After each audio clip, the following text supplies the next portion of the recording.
नहीं हूँ, एजुकेशन के फील्ड से नहीं हूँ। मैं एक कलाकार हूँ, एक आर्टिस्ट हूँ, एक क्रिएटिव इंसान हूँ। और आप लोग बेहतर जानते हैं एजुकेशन के बारे में। इतने साल से आप एजुकेशन चला रहे हैं। पिछले कुछ साल से मेरा अनुभव हुआ है, चूंकि मैंने कुछ फिल्में की हैं। एक फिल्म थी तारे ज़मीं पर, और अभी हाल ही में मेरी जो फिल्म आई है 3 इडियट्स, ये दोनों फिल्में एजुकेशन के टॉपिक पर हैं। तो लिहाजा मैं इस वजह से मैंने काफ़ी रिसर्च की एजुकेशन के ऊपर, और कुछ चीज़ें मेरे सामने आई हैं, और वो चीज़ें मैं आपके सामने रखना चाह रहा हूँ। आज यहाँ पेरेंट्स हैं, एजुकेटर्स हैं, टीचर्स हैं, बच्चे भी हैं। हो सकता है पता नहीं मैं कितना सही बोल रहा हूँ, गलत बोल रहा हूँ, लेकिन मेरे कुछ विचार हैं जो मैं आपके सामने रखना चाहूँगा एजुकेशन से जो जिनका संबंध है। और वो ये कि सबसे पहले तो हर बच्चा खास होता है। ये मैंने डिस्कवर किया अपने रिसर्च में। हर बच्चा खास होता है।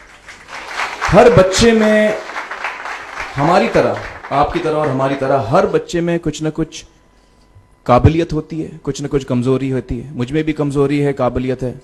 आप में भी कुछ ना कुछ काबिलियत और कमजोरी है, और हर बच्चे में कुछ ना कुछ कमजोरी और काबिलियत होती है। और हमें as parents, as elders, as education system, हमें हर बच्चे की खासियत को पहचानना है, उसे मदद करनी है। उसकी क्या खासियत है, उसका क्या दिल चाहता है, उसे किस चीज में खुशी मिलती है, वो हमें उसको हेल्प करना है कि हम उसको वो ढूंढ सके, और उसमें हमें सपोर्ट करना है। और जो उसकी कमजोरी है उसमें हमें उसको सपोर्ट करना है। मुझे अक्सर एजुकेशन इंस्टीट्यूट्स मुझे बोलते हैं कि हम हमारे स्कूल में सारे बच्चे पास होते हैं, हमारे स्कूल में सारे बच्चे फर्स्ट आते हैं, या हम जो बोर्ड एग्जाम है उसमें हमारे सारे बच्चे पास होते हैं। मुझे एक सवाल पूछना है कि हमारे कितने बच्चे खुश हैं। सबसे बड़ा सवाल मेरा ये है, how many of our children are happy. और वो जो हैप्पीनेस कोशेंट है ना, वो मेरे लिए सबसे अहम है। क्योंकि देखिए, पढ़ाई लिखाई तो हम सीख ही लेते हैं। जब मुझे कोई चीज सीखनी होती है तो मैं कुछ ना कुछ करके सीख ही लेता हूं। हमारी फिल्म 3 इडियट्स जब रिलीज होने वाली थी, रिलीज से पहले हमने कई स्क्रीनिंग्स रखे थे, टेस्ट स्क्रीनिंग जिसको हम कहते हैं, जिसमें कि हम ऑडियंस जैसे आप लोग हैं उनको बुलाते हैं, फिल्म दिखाते हैं, उनसे पूछते हैं कि फिल्म कैसी लगी। ऐसे एक टेस्ट स्क्रीनिंग हमने किया था।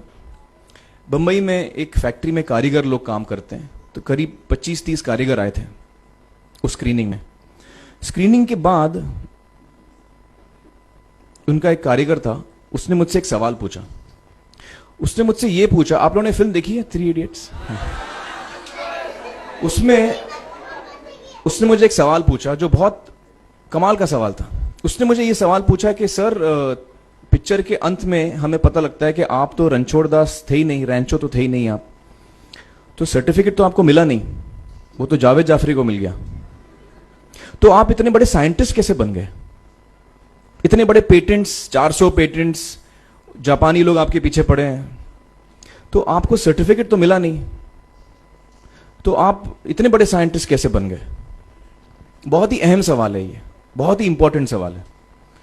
और ये जो मुद्दा है उसके हार्ट में जाता है ये, कि जब मैं एग्जाम के लिए रट के जवाब देता हूं और वो जवाब में मुझे नंबर मिलते हैं और मैं पास हो जाता हूं, तो मेरे हाथ में एक पर्चा आता है जो मुझे कहता है कि मैं पढ़ा लिखा हूं। लेकिन वाकई मैं पढ़ा लिखा हूं या नहीं, ये अभी तक हमको श्योर मालूम नहीं है। लेकिन जब आप नॉलेज चाहते हैं कि आपको मिले, विद्या मिले आपको, तो फिर वो कागज का मायने कुछ होता नहीं है। तो मैंने उसको जवाब में 2 सवाल पूछे। मैंने बोला उसको कि भैया, आपको क्या लगता है मैं अच्छा एक्टर हूं? उसने बोला हाँ, देश भर में आप सब लोग मानते हैं आपको, आप अच्छे एक्टर हैं। मैंने उससे कहा कि भैया, मेरे पास कोई सर्टिफिकेट नहीं है जो कहता है कि मैं अच्छा एक्टर हूं। मेरे पास कोई कागज नहीं है जो मुझे बोलता है कि मैं अच्छा एक्टर हूं। मैंने फिर उससे एक सवाल पूछा कि मैंने सुना आप बहुत अच्छे कटर हैं, आपके जो बॉस मुझे बताते हैं कि आप उनके मेन कटर हैं और आपकी बड़ी इज्जत करते हैं वो। आपके पास कोई पर्चा है, सर्टिफिकेट है जो मुझे बताता है कि आप कटर हो? उसने बोला नहीं सर। तो मैंने बोला आपका जवाब आपको इधर ही मिल गया। Education is beyond marks, education is beyond grades, education is what you learn. और मेरी इच्छा है कि हिंदुस्तान में हम एजुकेशन को इस नजरिए से देखें कि हम अपने बच्चों को वाकई शिक्षा दें। और शिक्षा हम खुशी से दें, क्योंकि शिक्षा में सिर्फ ज्ञान नहीं होता, शिक्षा में एक और चीज मिली हुई होती है, वो ये है कि हम अपने बच्चों को डेवलप करते हैं एज ह्यूमन बींग्स। आगे चल के वो जिंदगी में अच्छे इंसान बने, आगे चल के वो अपने पैरों पे खड़े रह सकें, आगे चल के वो इज्जत की जिंदगी जी सकें, आगे चल के वो दूसरों के बारे में ध्यान रखें, आगे चल के वो किसी के चेहरे पे मुस्कुराहट ला सकें, आगे चल के वो किसी की मदद कर सकें। This is what we should develop of our children. ये मेरी फीलिंग है। मैं जहां भी देखता हूं, ये मेरे साथ भी हुआ है जब मैं छोटा था। जब से हमारे बच्चे छोटे होते हैं, जब से बच्चे पैदा होते हैं, बच्चा घर आता है, हम बच्चे को पूछते हैं भाई मार्क्स कितने मिले, फर्स्ट आए कि सेकंड आए? वो बोलता है सेकंड। सेकंड आए तो अरे फर्स्ट नहीं आए, डांट पड़ती है उसको। जो बोलता है मैं 10th आया तो उसकी तो हालत ही बुरी हो जाती है। बच्चे को लगता है यार ये फर्स्ट आना बड़ा जरूरी है। उसको रेस में हम पूछते हैं तुम रेस में फर्स्ट आए कि सेकंड आए? में हम उसको बचपन से, जब से वो केजी लोअर केजी में होता है, जब लोअर केजी में रेस होती है, चमचा मुंह में लगा के उसमें नींबू डाल के भागते हैं। उसमें भी हम बच्चे को पूछते हैं अरे मेरा बेटा फर्स्ट आएगा, ला बेटा मेरा फर्स्ट आना, मतलब पेरेंट्स चिल्ला रहे हैं बेटा भागो, मतलब नींबू लेके भागो। तो उसमें होता क्या है कि बच्चे को लगता है कि यार ये बड़ा जरूरी है। मेरे पेरेंट्स को हमेशा, मेरे पेरेंट्स मुझे एक ही सवाल पूछते हैं, मैं फर्स्ट आया कि नहीं। उसके जहन में ये बात बैठ जाती है कि मेरे को अव्वल आना है, मेरे को कंपीट करना है, मेरे को बाकी लोग से आगे निकलना है। टीचर्स भी यही सवाल उसको पूछते हैं आमतौर पे, ये मेरे साथ हुआ है। होता क्या है कि जब वो बच्चा 21 साल का होता है तो वो बड़ा सेल्फिश हो जाता है, और उसको सेल्फिश हमने बनाया, हमारे सिस्टम ने बनाया। वो अपने बारे में सोचता है और किसी के बारे में नहीं सोचता है, क्योंकि यही हमने उसको ट्रेन किया बचपन से।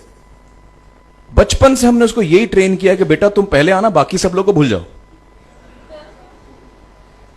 तो जब वो नौजवान बनता है तो उसका नजरिया सोसाइटी की तरफ यही हो जाता है कि भैया मुझे आगे बढ़ना है, बाकी सब बाय हुक और by crook I must succeed, I don't care about anybody else. मेरा ये दिल कहता है, मेरा ये दिल चाहता है कि अगर हम जितने यहां पेरेंट्स हैं, एडल्ट्स हैं, यंगस्टर्स हैं जो कल जाके पेरेंट्स बनेंगे, अगर हम अपने बच्चों को ये सीख दें जब वो छोटे हैं, जब वो घर आए हम उसको ये सवाल पूछें, ये नहीं पूछें कि मार्क्स कितने मिले, उसको ये पूछें कि बेटा आज तुमने किसकी मदद की, आज तुमने किसके चेहरे पे मुस्कुराहट लाई। अगर हम उसको ये पूछें तो उसको ये लगेगा कि यार जरूरी ये है।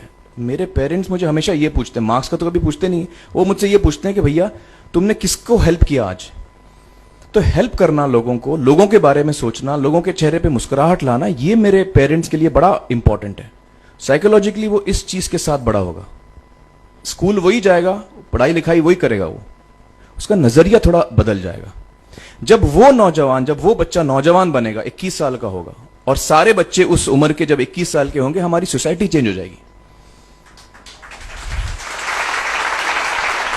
क्योंकि तब हमारी सोसाइटी में ऐसे नौजवान होंगे जो खुद के बारे में नहीं सोच रहे, दूसरों के बारे में सोच रहे हैं। तो मुझे लगता है कि सबसे बड़ी चीज जो हमारे एजुकेशन सिस्टम में मैं देखना चाहूंगा, जो मैंने अपने स्कूल लाइफ में नहीं देखी, कि हमको ये अहमियत इस पे दी जा रही है कि हम अपने आसपास के बच्चों को कितना हेल्प कर रहे हैं। ये एक बहुत बड़ी तब्दीली अगर आ जाए तो मुझे लगता है कि हमारा देश बहुत सुधर सकता है, बहुत बदल सकता है, हम बहुत